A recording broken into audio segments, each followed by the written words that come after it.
from a beggar. You pull off at the Behan Junction exit, you'll see, you come to the stop sign there, there's always the same man there. And he's always got a sign that says he's looking for work. And every time I go by that man, I immediately feel uncomfortable. I know he's there. I wish I didn't have to look up and see him.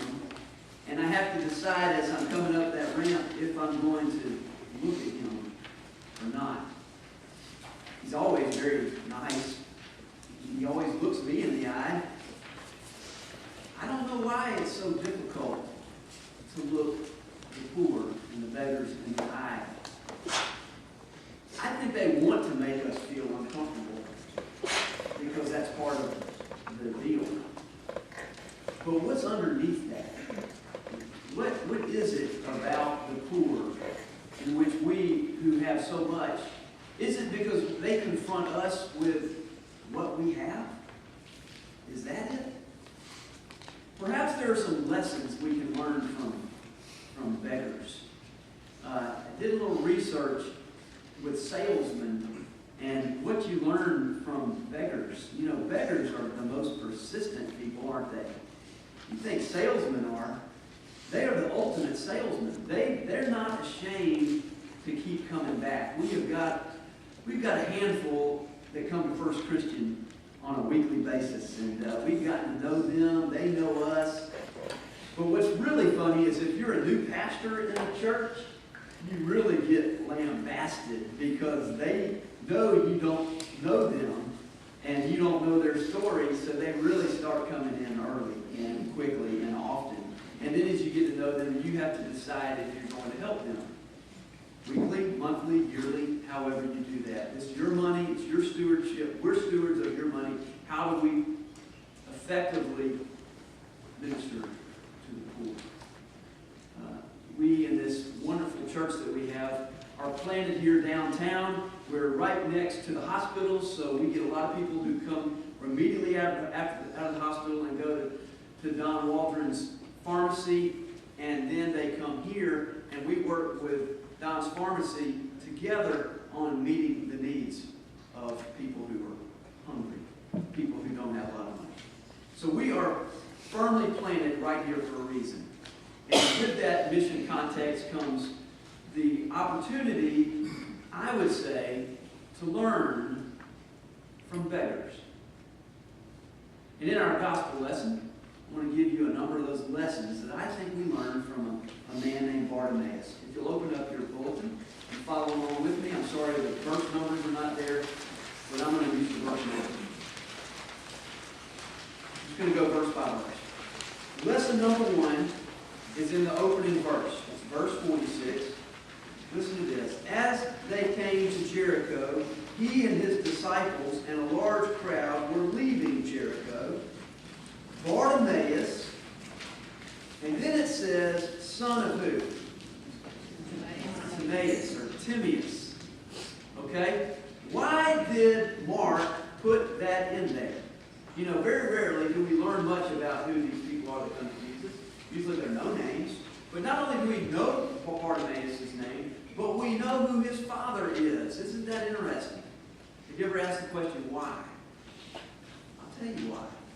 Mark understands the power of a name. The name for Timaeus stands for someone who is dirty or defiled.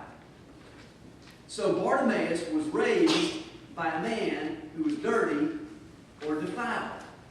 He had a history. Lesson number 1, Bartimaeus saw past his destiny. Bartimaeus did not let his status hold him back. He saw past his potential heritage. He did not let his family history determine who he was. What if he went blind by his father? You ever thought about that? How did Bartimaeus get blind? I think about it in India. You watch those specials and how the men splash acid on the faces of women, make them blind. What if Bartimaeus went blind because of his past, because of his dirty, defiling father, and that's what led him beside the roadside. Talk about a tough life. It changes your perspective, doesn't it, of Bartimaeus? He refused, though, to settle for the excuse, "This is how I was raised." And he understood that sitting by the roadside was not his destiny. Okay, so lesson number one, he saw past his destiny. Number two, verse 47. When he heard that it was Jesus of Nazareth, he began to shout out and say, "Jesus, Son of David, have mercy on me." Lesson number two, he saw past his disability.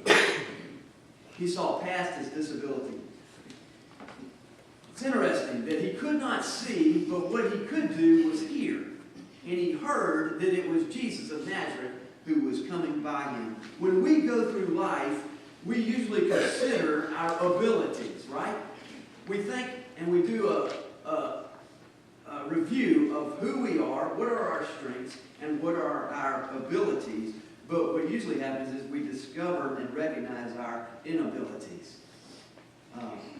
Just before worship, I was back there singing with Bonnie the song that Dennis was playing, Michael W. Smith, and we were singing it. Bonnie was perfectly on pitch, and I told her I think I'm flat and sharp both at the same time. I recognize my inabilities way more than the abilities, and I think that goes with probably all of us. Abilities, inabilities, but then there is the disability. Bartimaeus saw past his disability. He was not only blind, he was a beggar. One is tough enough, but combine the two. He did not have sight, but he did use his ear to hear that Jesus was near. He did not sulk about what he did not have, did he? Instead, he used what he did have, and he used the senses that he did have. Why? To get close to Jesus. So, second point is, he looked past his disability. And that's not an easy thing to do. Lesson number 3, verse 48. Many sternly ordered him to be quiet, but he cried out even more loudly. He saw past his dignity. He shouted. Bartimaeus activated his faith by calling out to the Lord in faith, by shouting. Reminds me of the one woman who reached out and touched the hem of his garment. She didn't say a word. Very quiet. And some people go to Jesus very quietly in desperation. But this man went to Jesus very loudly. The first time he shouted, "Son of David, have mercy on me." And the word for shout is just like that. It's a shout. They told him to be quiet. Shh, be quiet. We're in church. We're quiet here. But you know what he did?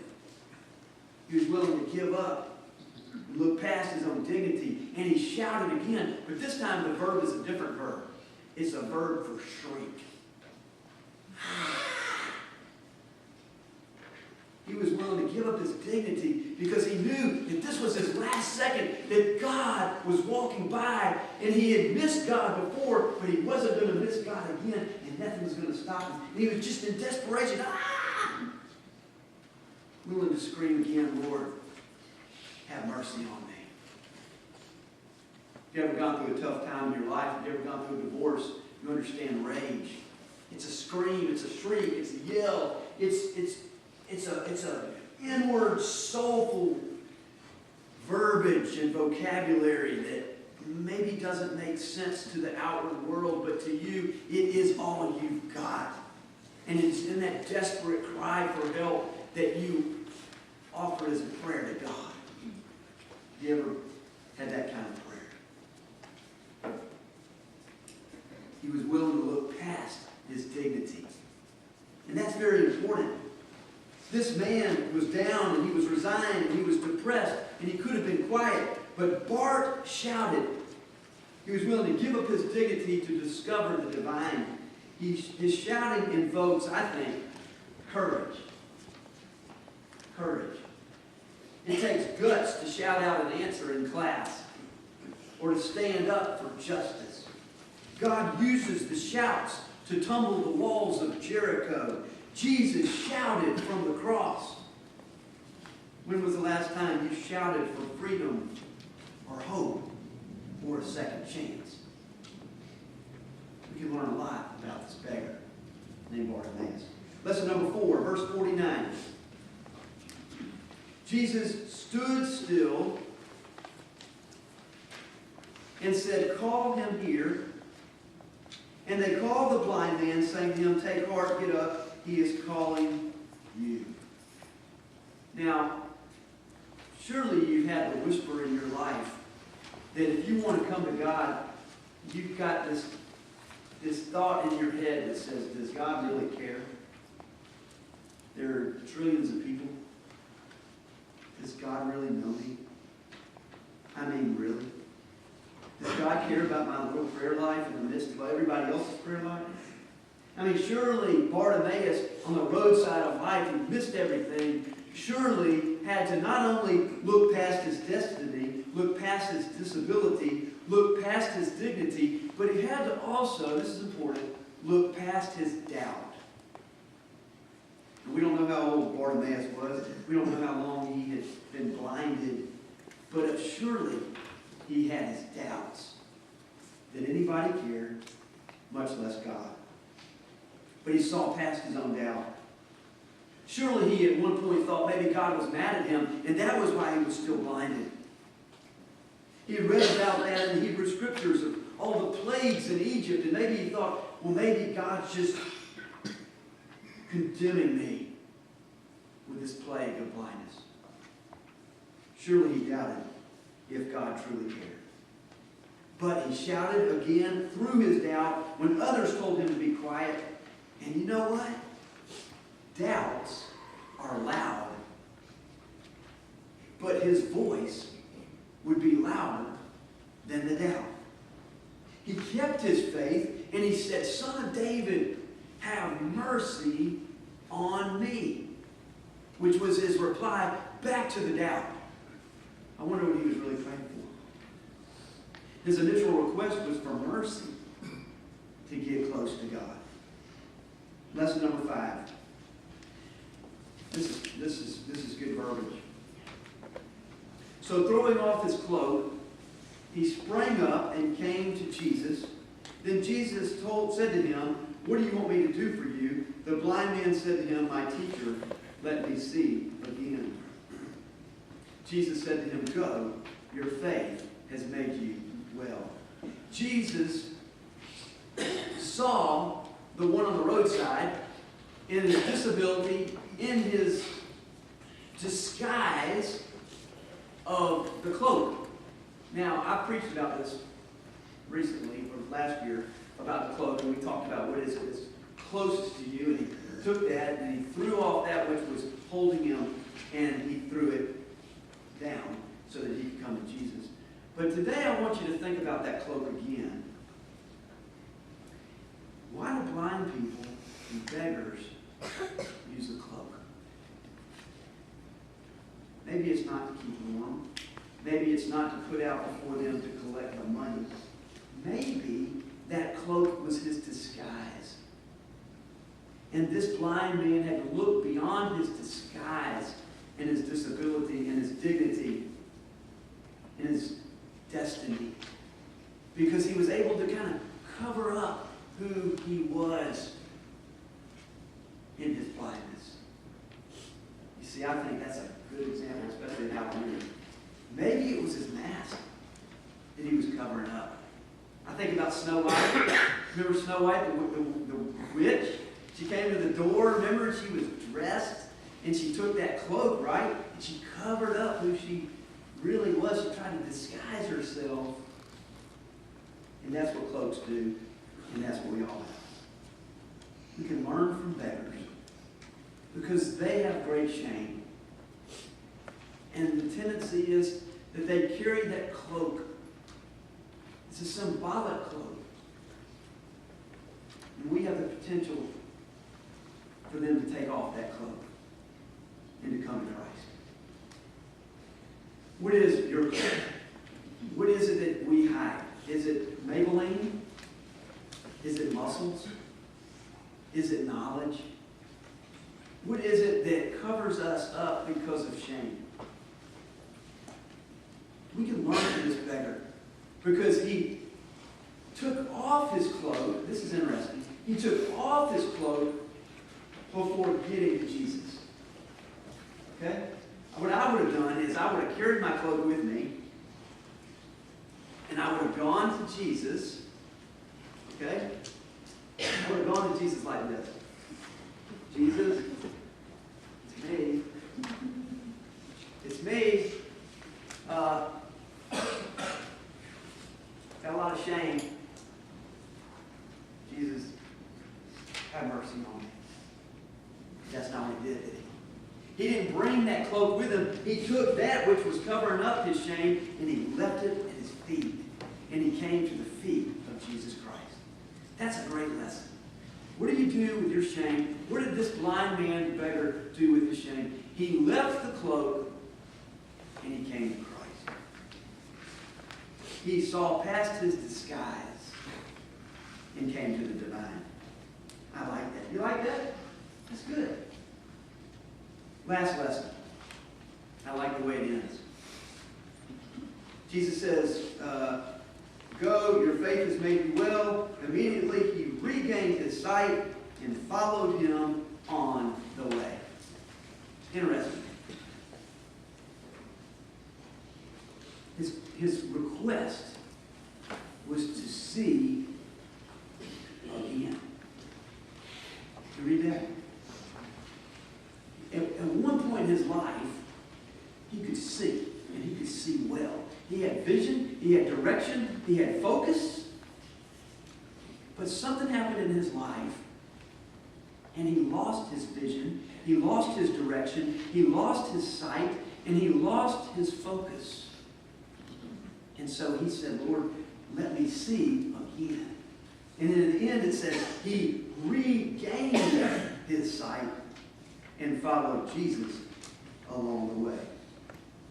Last lesson is, he saw past his direction and came in the direction of where God was wanting him to go. The life of begging was officially over. He was set free to go a new way. He could see, and what do you think he could see? He could see colors again. He could see the buildings again. He could see the faces again. And for the first time, he could see the face of the healer. Oh, to be set free with the eyes of faith, like this blind beggar. God can work with our faith. It wasn't that he came asking for healing and came with a prescription and had all the right words to say. No, he was healed because Jesus says, go, your faith has made you well. What kind of faith is that? They can heal a blind man. Amazing grace, how sweet the sound. Once was blind, but now I see. That's our story. And Jesus is in the business of taking the blind spots that we all have and being able to enable us to have focus again and to have direction and to be able to see. So the question is, are you tunnel vision? Are you being prevented from celebrating what life's adventure has in store for you? Are we stuck in a rut? Are we on the sidelines? Are we on the sidewalk? Are we on the roadside like blind Bartimaeus spiritually? Which direction are we going now? Are we going toward God or away from God? Well, blind Bartimaeus would say, hey, been there, done that. Got a new cloak. And that cloak is the garment of Jesus Christ. We can learn from this beggar. So, I want you to think about your destiny right now. I want you to think about your disabilities, your dignity, your doubts, your disguises, and what direction are you going in? And then listen to God as he speaks through this text. Now I want to conclude with a parable. It's the pencil parable. This is a keeper. You want it after, I'll give it to you. This is a good one. The pencil maker took the pencil aside just before putting the pencil in the box. He said, there are 5 things you need to know. Before I send you out into the world, always remember them, never forget, and you will be the best pencil that you can be. Number 1, you will be able to do many great things, but only if you allow yourself to be held in someone's hand. Lesson number 1. Lesson number 2. You will experience a painful sharpening from time to time, but you need it to be a better pencil.